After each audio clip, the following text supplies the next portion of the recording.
ചട്ടയ്ക്കും മുണ്ടിനും ഒരു ദിനം.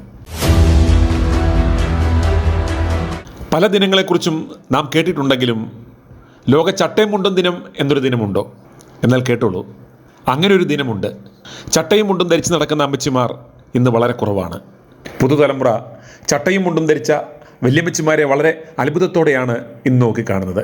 മാത്രമല്ല, ഇന്നിത് പലർക്കും തയ്ക്കുവാനും അറിയില്ല. മാർഗംകളി പോലുള്ള കലാരൂപങ്ങളിൽ മാത്രമാണ് ഇന്ന് യുവതലമുറ ചട്ടയും മുണ്ടും ധരിക്കാറ്. കേരളത്തിലെ സിറിയൻ ക്രിസ്ത്യൻ സ്ത്രീകളായിരുന്നു ചട്ട എന്നറിയപ്പെടുന്ന പ്രത്യേകതരം കുപ്പായം ധരിക്കാറുണ്ടായിരുന്നത്. വെള്ളത്തുണി കൊണ്ടാണ് ചട്ട തയ്ക്കുന്നത്. വെളുത്ത ഒറ്റമുണ്ടാണ് ചട്ടയ്ക്കൊപ്പം ഉപയോഗിക്കുന്നത്. ഇതിന് പുറകിൽ വിശറി പോലെ ഞൊറിയിട്ട് ഉടുക്കുന്നു.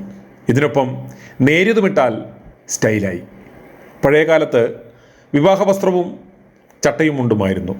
പിന്നീട് പലതരം വിവാഹവസ്ത്രങ്ങൾ പ്രചാരത്തിൽ വരികയും ചട്ടയും മുണ്ടും ഒഴിവാക്കുകയും ചെയ്തു. എന്നാൽ പുതിയ തലമുറ പരമ്പരാഗത ആചാരങ്ങൾ തിരികെ സ്വീകരിക്കുന്നതിൻ്റെ ഭാഗമായി ഇപ്പോൾ വിവാഹ ചടങ്ങുകളിൽ ചട്ടയും മുണ്ടും വീണ്ടും ഉപയോഗിച്ച് കാണുന്നുണ്ട്. കൂടാതെ ചില സവിശേഷ ചടങ്ങുകളിലും ഇത്തരം വേഷം നമുക്ക് കാണാം. കഴിഞ്ഞ ദിവസം ആചരിച്ച ലോക ചട്ടയും മുണ്ടും ദിനത്തിൽ ഇടവകാംഗങ്ങൾ പരമ്പരാഗത ചട്ടയും മുണ്ടും ഉടുത്തു വന്നപ്പോഴുള്ള ആ ദൃശ്യങ്ങൾ കാണുക.